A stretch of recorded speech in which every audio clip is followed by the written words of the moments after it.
Meus irmãos, recebam a paz do Senhor Jesus, sejam bem-vindos ao nosso curso de especialização no livro de Ruth. Eu tenho certeza de que estas aulas irão impactar a sua vida e trarão crescimento para o seu ministério. Não se esqueça, tenha sempre em mãos a sua Bíblia, o seu caderno e a sua caneta para as anotações. Nós vamos ler um texto base desta primeira aula que está no livro de Ruth, capítulo de número 1. Ruth, capítulo de número 1. Nós vamos ler apenas do versículo 1 ao versículo de número 5. Lembrando que esta especialização, ela é versículo por versículo. Então nós iremos fazer uma imersão em cada um dos textos apresentados neste livro tão poderoso.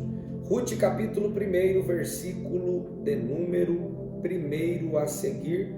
Hoje, como sempre, estou contando com a ajuda da minha amada esposa. Ela estará me auxiliando na leitura dos textos e também em toda a questão dos bastidores. Vamos ler o texto, então, Ruth, capítulo 1, versículo de número 1 ao 5. Pode ler, meu amor. E sucedeu que nos dias em que os juízes julgavam, houve uma fome na terra. Por isso um homem de Belém de Judá saiu a peregrinar nos campos de Moabe, ele e sua mulher e seus 2 filhos. E era o nome deste homem Elimeleque, e o de sua mulher Noemi. E os de seus 2 filhos Malom e Quilion, efrateus de Belém de Judá. E chegaram aos campos de Moabe e ficaram ali.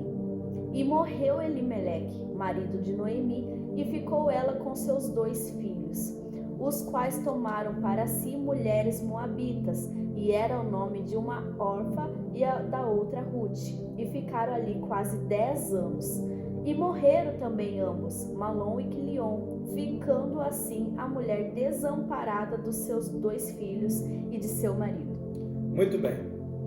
Este será o texto inicial da nossa aula de hoje, uma aula inaugural e também gratuita para você que através do link teve acesso a esse conteúdo, ok?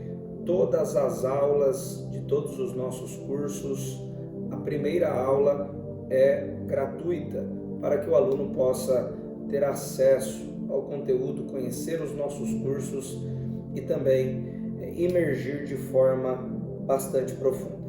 Ruth, capítulo de número 1, versículos de número 1 e 2, serão a base destes minutos iniciais desta primeira aula. Vamos lá.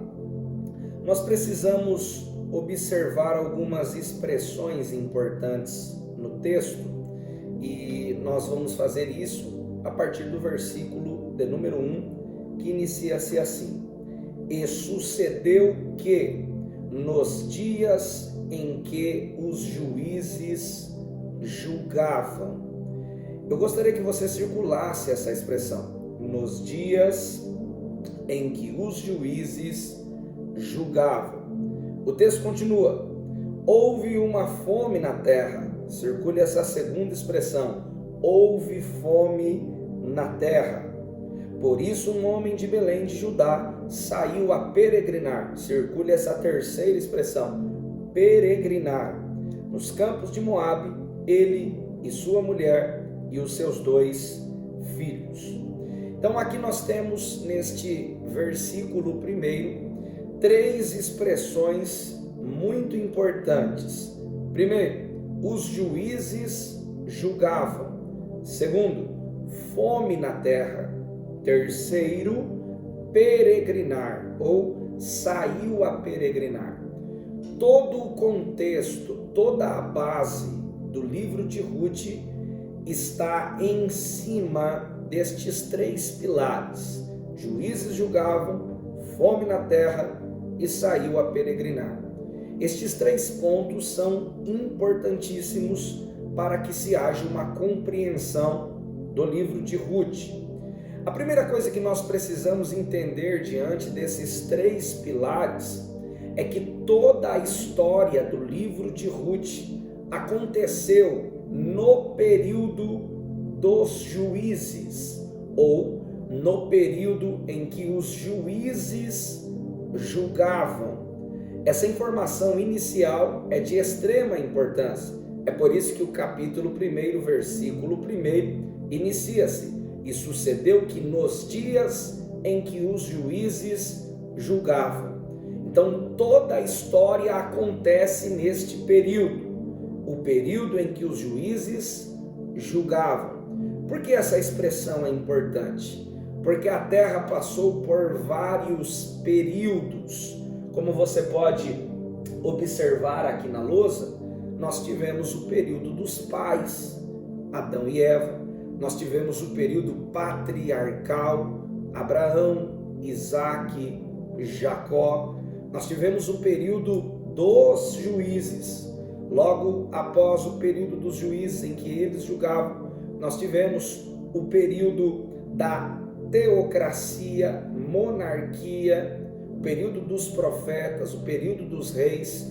Então toda a Bíblia está dividida em períodos, ok? E nós precisamos entender, já que o alvo deste curso é o livro de Ruth, é que toda essa narrativa está inserida nos dias em que os juízes julgavam. E o texto que nós estamos era literalmente dentro deste período. Quem eram os juízes naqueles dias? Segundo o contexto bíblico, os juízes eram os instrumentos de Deus naqueles dias para julgar as causas do povo, mas também para dar uma direção, uma palavra de conselho, uma palavra de norte, orientados pelo próprio Deus em direção ao povo. Então a história de Ruth acontece no período dos juízes. Porém, anote essa informação porque ela é muito importante. Ela acontece no período dos juízes. E neste período dos juízes, o povo vivia um tempo chamado período teocrático. O que significa teocrático ou teocracia? Essa expressão é a junção de duas palavras, theos mais cracia. Theos é Deus, cracia é governo. Então a história de Ruth acontece nos dias em que os juízes julgavam, no tempo da teocracia, em que o rei daquela nação, a saber Israel, era o próprio Deus. Por que eu digo isso? Porque as nações vizinhas tinham um rei que se assentava sobre um trono, e esse rei dirigia, esse rei direcionava os dias de guerra, esses reis aconselhavam o povo. Estes reis eram a referência para a sua nação. No caso da nação de Israel, o rei que governava a nação era o próprio Deus. Ou seja, diferente das outras nações, não havia um homem assentado em um trono que governava esta nação. Quem dirigia a nação de Israel era o próprio Deus. Deus estava no governo. Então é neste período que a história do livro de Ruth acontece. Porém, e isso é uma informação histórica, essa história só é registrada no período da monarquia. E a monarquia é justamente quando Israel deixa de ter Deus como o rei e passa a estabelecer um homem para dirigir, guiar, aconselhar. E isso nós sabemos que acontece no primeiro livro de Samuel, sendo o primeiro rei de Israel representado na pessoa de Saul. E nós sabemos de todo o fracasso que a nação teve dali para frente, por não deixar Deus continuar sendo o rei da nação eles oraram, murmuravam, pediam para que tivessem um rei como outras nações e no final acabaram passando por derrotas e vergonhas que os levaram a um declínio espiritual gigantesco.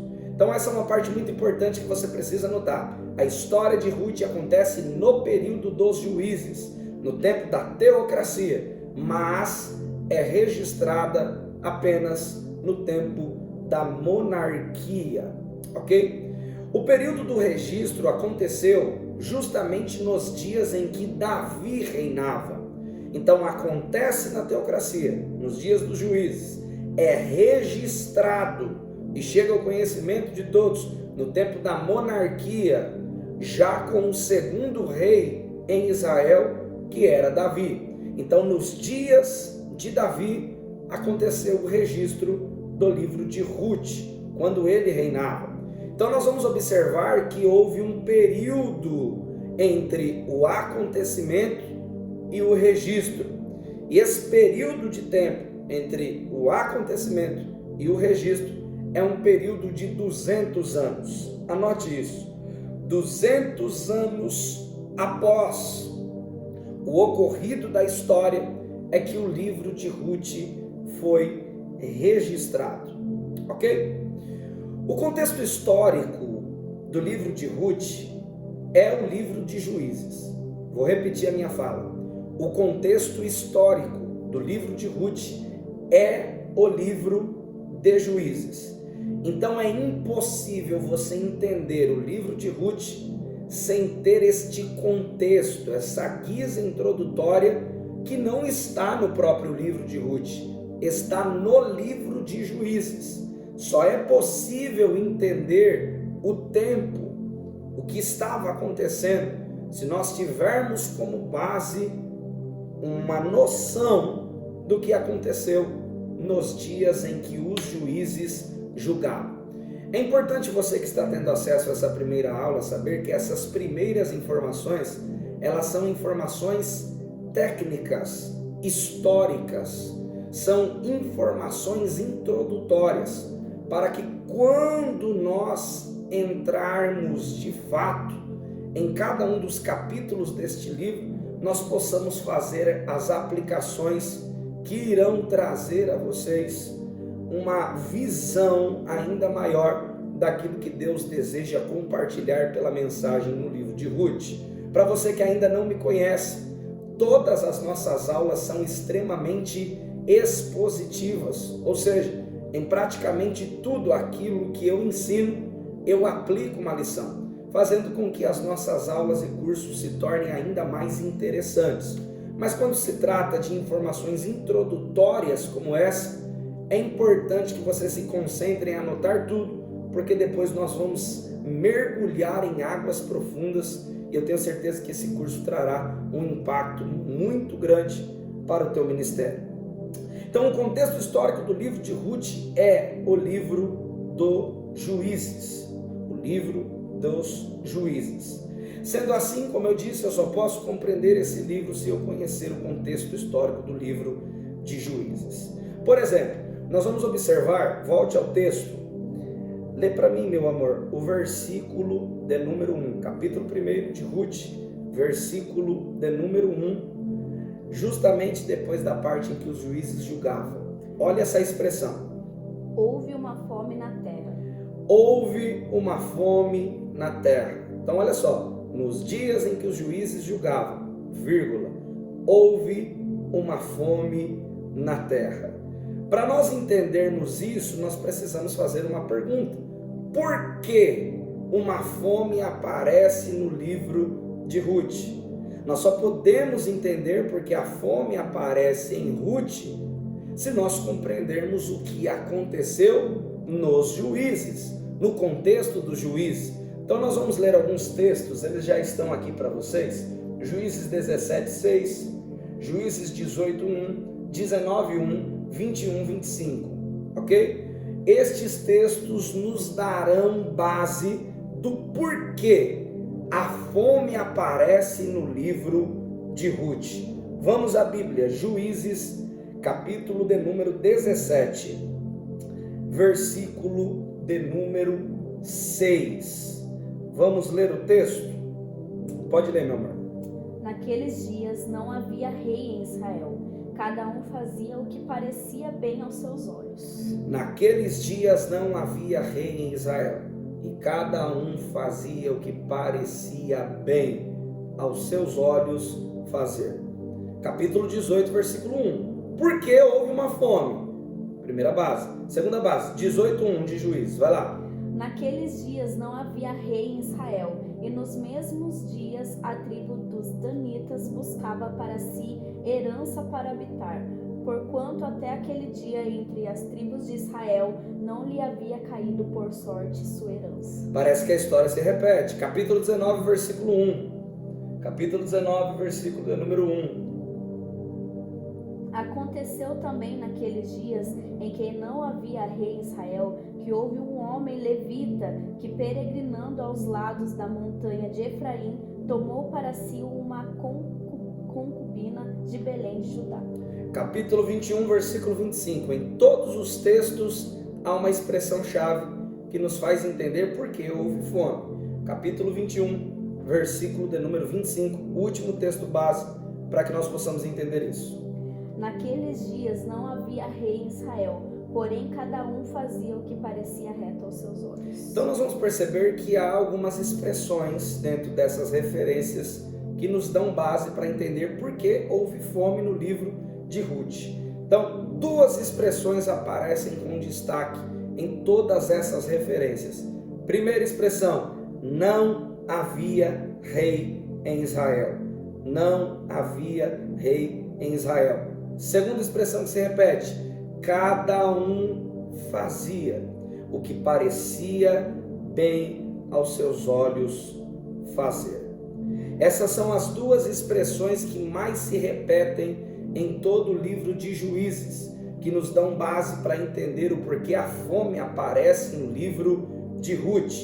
Então, já que essas são as duas bases, primeiro, não havia rei. Segundo, cada um fazia o que parecia bem aos seus olhos fazer, nós precisamos fazer algumas perguntas. A primeira pergunta vai à primeira expressão que mais aparece. Por que não havia rei? Por que não havia rei? Porque o período era dos juízes.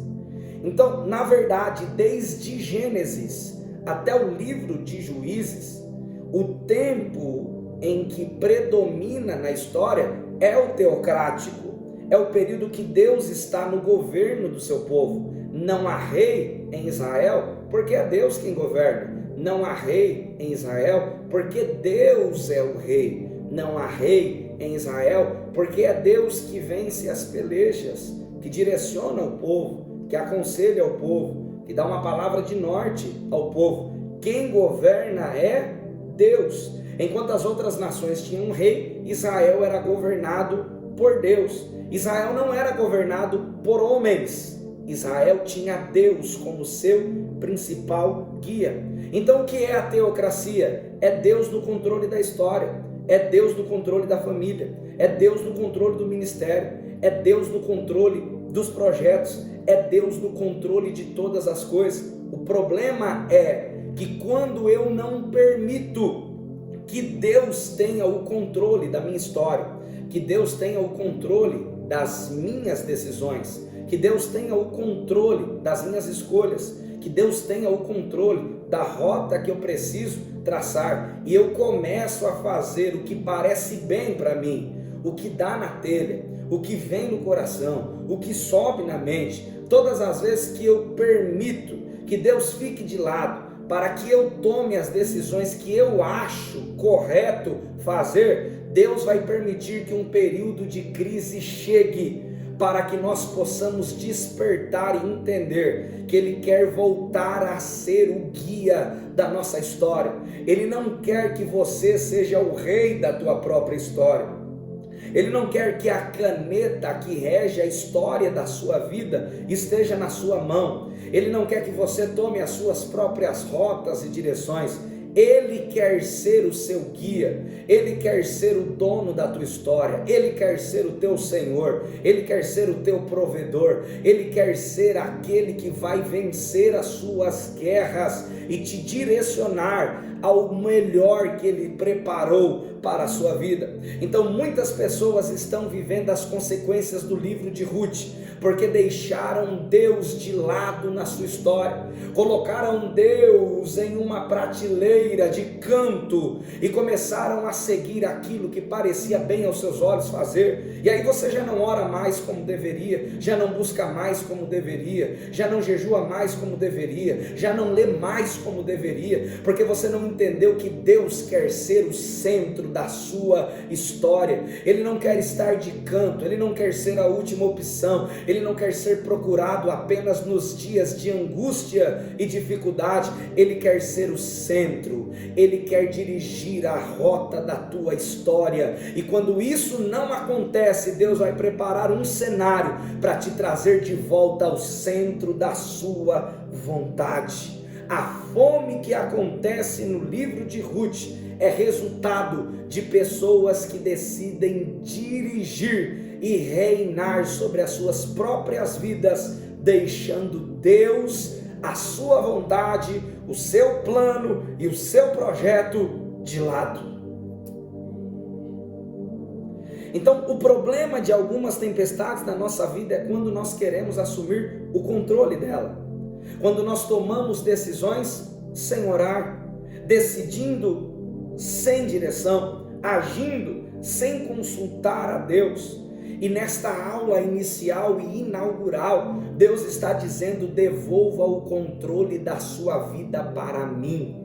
E eu não estou falando a um público desviado ou afastado da igreja.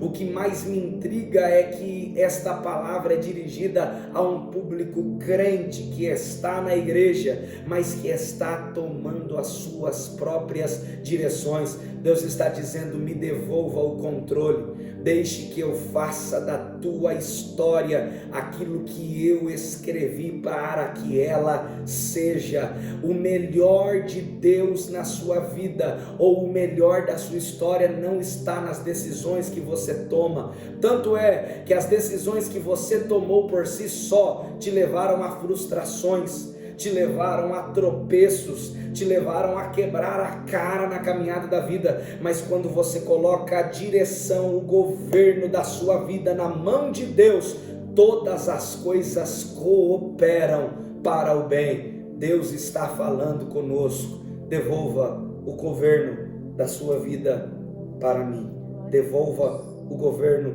da tua história para Deus.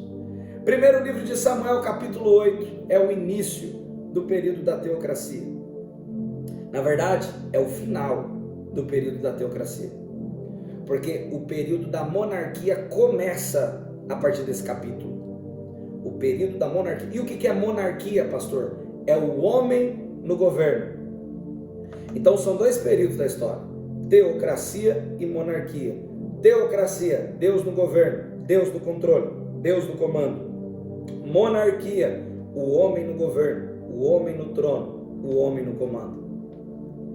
Olha o que está no primeiro livro de Samuel, capítulo 8.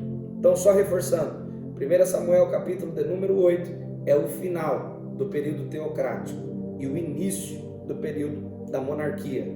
Anote isso. Primeiro livro de Samuel, capítulo de número 8. Deixa eu ver qual é o texto. É a partir do versículo de número 1. Capítulo 8, versículo de número 1 a seguir. Diz assim a palavra de Deus. Vai lá. E sucedeu que, tendo Samuel envelhecido, constituiu a seus filhos por juízes sobre Israel. E o nome do seu filho primogênito era Joel, e o nome do seu segundo Abia. E foram juízes em Berseba. Pode continuar. Porém seus filhos não andaram pelos caminhos dele, antes se inclinaram à avareza e aceitaram suborno e perventaram o direito.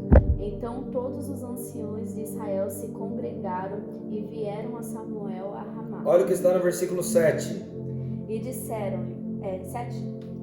Ou 5? 7, vai lá. E disse o Senhor a Samuel: ouve a voz do povo em tudo quanto te dizem, pois não tem te rejeitado a ti, antes a mim me tem rejeitado, para eu não reinar sobre eles. Então esse é o período em que o povo começa a rejeitar a Samuel. E Samuel ao sentir-se rejeitado, vai consultar a Deus, dizendo: Senhor, os meus dias têm se passado, eu já não sou mais um jovem, eu já tenho envelhecido. E a resposta de Deus para Samuel é: Samuel, o povo não tem rejeitado a ti, mas a mim, porque não querem mais que eu reine sobre eles.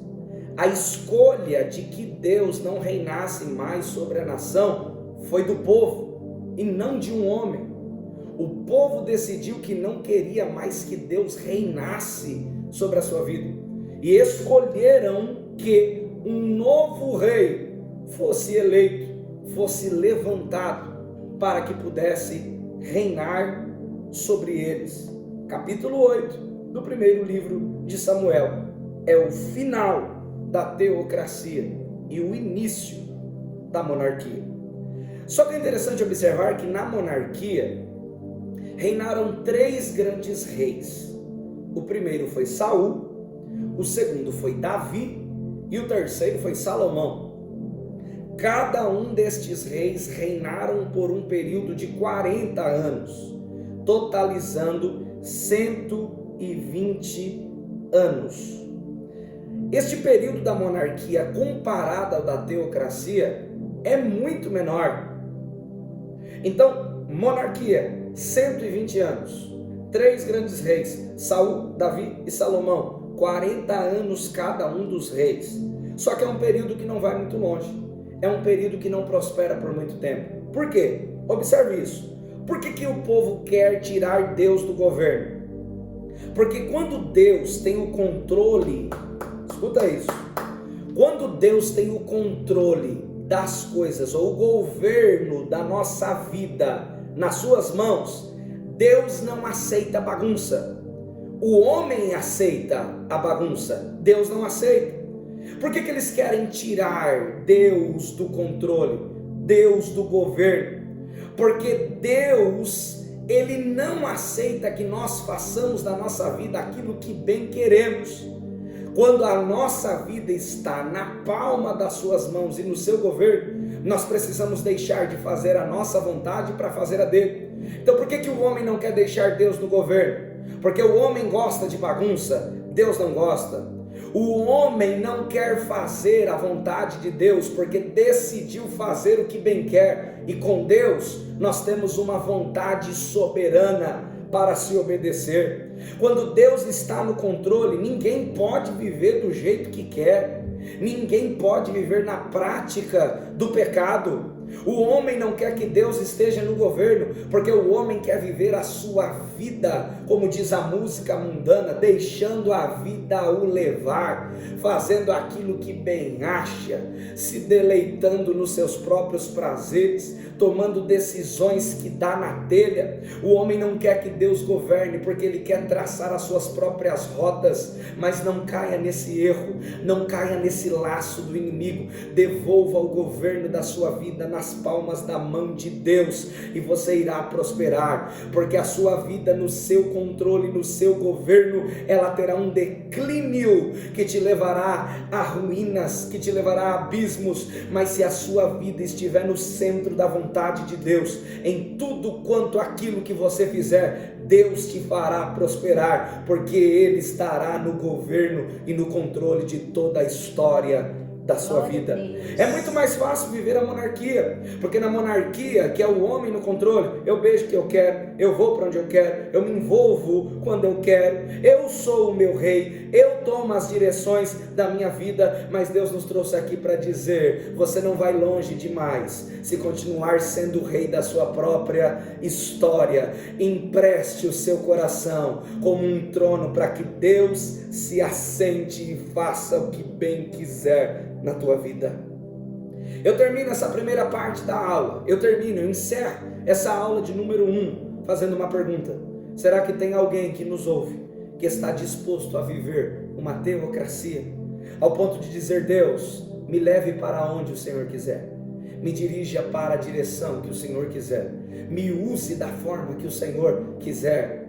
Me use para falar aquilo que o Senhor quiser. Faz de mim o que o Senhor quiser. E o pior de todos os pedidos para a maioria das pessoas: mude em mim o que o Senhor quiser. O período da monarquia durou apenas 120 anos.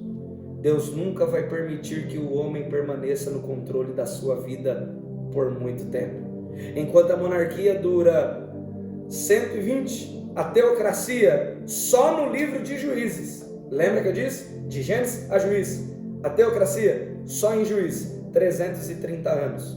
Deus não vai permitir que você seja o rei da sua história por muito tempo. Deus não vai permitir que o homem tenha o controle da sua história por muito tempo. E eu estou me referindo a homens que têm chamada, a pessoas que têm ministério, a pessoas que foram chamados para coisas grandes. Diz Deus no encerramento dessa aula: eu vou puxar a corda e vou te trazer novamente para o centro da minha vontade, e eu voltarei a ser o rei, a ter o governo da tua história na palma das minhas mãos. Essa foi a nossa aula de número 1, e nós estamos apenas começando aquilo que será de fato um oceano que nós iremos mergulhar no livro de Ruth. Deus te abençoe. Se você quiser fazer parte das próximas aulas, em algum lugar desse vídeo vai ter um link para você fazer a sua matrícula e estudar conosco de forma ainda mais profunda os mistérios no livro de Ruth. Deus te abençoe.